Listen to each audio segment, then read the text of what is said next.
out of here. I feel like I'm gonna be sick. Phantom policemen, monks and ghostly footsteps await the most haunted crew in Leicestershire. What the f*** was that?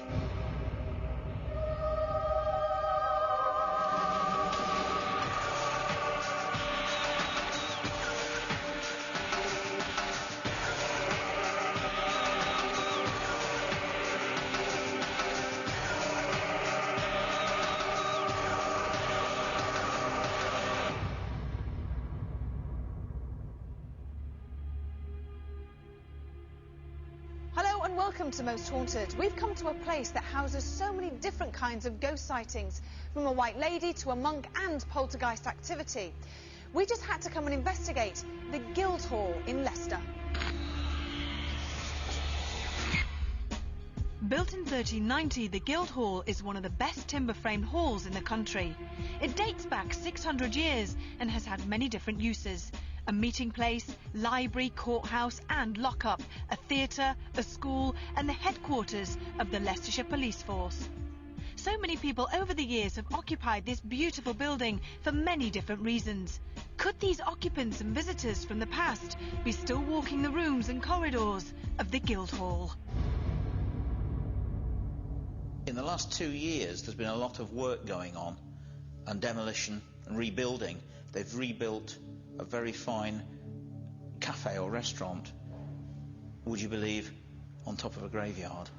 And there's quite a lot of poltergeist activity been reported in that area. Chairs moving, the bell ringing itself on the counter, many other things. But there's also many recorded sightings of ghosts. The number of staff that actually see things now, so we're not talking of just old ghost stories. There's every possibility that something could well happen to us while we're here.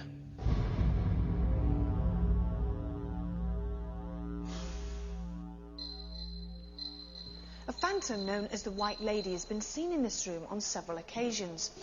Furniture, like this table, has also been known to move on its own, and doors like to unbolt themselves when they've been secured. Another apparition has been seen, that of a monk standing right by this Bible, and the pages mysteriously turn on their own.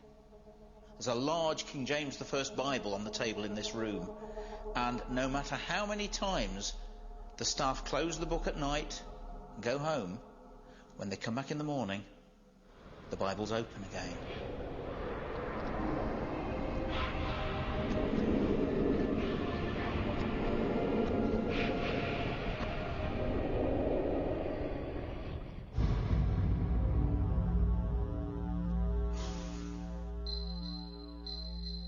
A black cat has been seen sitting on these stairs before almost tripping up many a passerby and then totally disappearing. I've seen the cat twice. It runs down the stairs. They're quite worn, the stairs, so you have to be very careful. It's a black cat. You have to be very careful you don't sort of trip over it. It's nearly tripped me up a couple of times, but I'm more used to it now and kind of expect it just shoots past.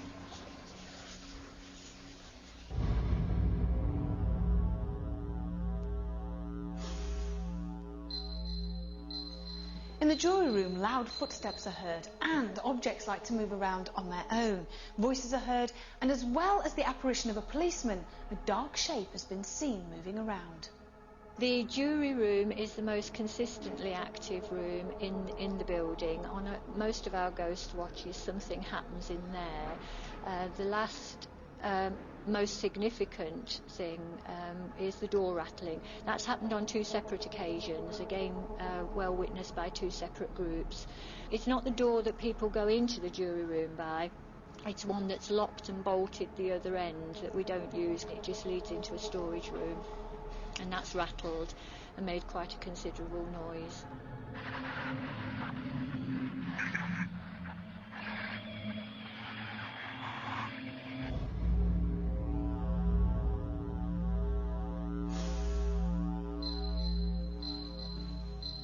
Cries of anguish are often heard here in the cells. The figure of a large man wearing rags, swaying from side to side, has been seen, and his apparition is often preempted by the feeling of deep depression. In this courtyard, a ghostly black dog has been seen, where it charges at its victims and then vanishes before impact. So does this place come alive at night? Or is it just people's imagination? We have 24 hours to find out. Paranormal investigator Phil Wyman was someone who the rest of the crew could rely on to shed some light on the paranormal. Well, Phil, we're here at the Guildhall, and there's an awful lot of building works going on right beside us. We're on a very, very main, busy road as well. Apparently that kind of induces paranormal activity when there's any restoration taking place. Is that correct? That's correct. In a lot of places where there are recent refurbishments and building work going on, it does seem to increase the paranormal activity that's being witnessed. So what's so special about this place? I know that there are an awful lot of ghostly sightings here, but in your opinion, what sticks out in your mind? Well, we've got everything here from ghostly policemen, footsteps, a phantom black cat that's been seen on the stairs and almost trips people up walking down the stairs. But the one that intrigues me the most is the ghost of the White Lady that's been seen in the library. Now, apparently she moves furniture up there, but recent reports suggest that it could be a monk in a white robe being mistaken for a White Lady. This would, of course, tie the phenomena in connected with the Bible, which is in the library. When it's closed at night, often in the morning it's open again on the exact same page. So what do you think is going to happen tonight?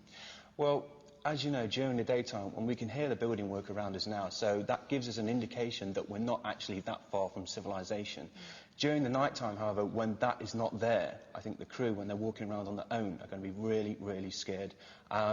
This place is very, very atmospheric in the daytime, so you can imagine what it's going to be like tonight. And hopefully, some of the activity that's been witnessed recently will happen to us tonight. The Guildhall is situated in the city centre of Leicester. With the noise of traffic and people bustling past the building, the crew and I didn't feel apprehensive. We invited psychic Derek Akora to join us and hopefully shed some light on the supernatural occurrences that seem to plague this old building. With our team assembled, we were ready to begin our investigation at the Guildhall, Leicester.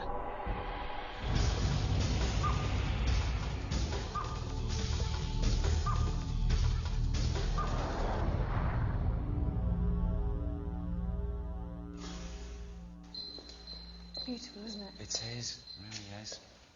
Now, just coming in now into the energies and the atmosphere here, it's like, it's not so much whispering, but it's in this is the residual energy. And I feel this might go way back because there's so many levels here. I was counting 6, 7, maybe 8 levels. And the base level, hopefully meaning the first, is if I've got or seem to be surrounded by a group of men. And this group of men would have been used to being here.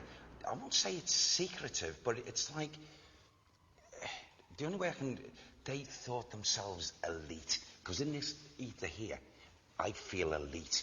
I feel as if these men used to make decisions, big decisions, and those decisions would go away from this building and affect, you know, the whole area. Okay. And some of them were just, I feel, but I'm also getting a tinge with them, with a couple who were power hungry. And they were, well, not evil, but had nasty ways about them. And also, as we come again, it's still in this atmosphere here, I feel as if we've got, earlier I heard, and again it's in the residual energy, I heard, and it's all over this site, this building, young children away as if they're in, you know, like classroom status, and the children away. And I heard a woman's voice, a real sharp voice, saying, "Stop, stop, listen to me." And a real cruel-minded person. She was in a position of power, and the only way I can describe it, she meted out. It was like an iron rod of this woman. Now, that's all round.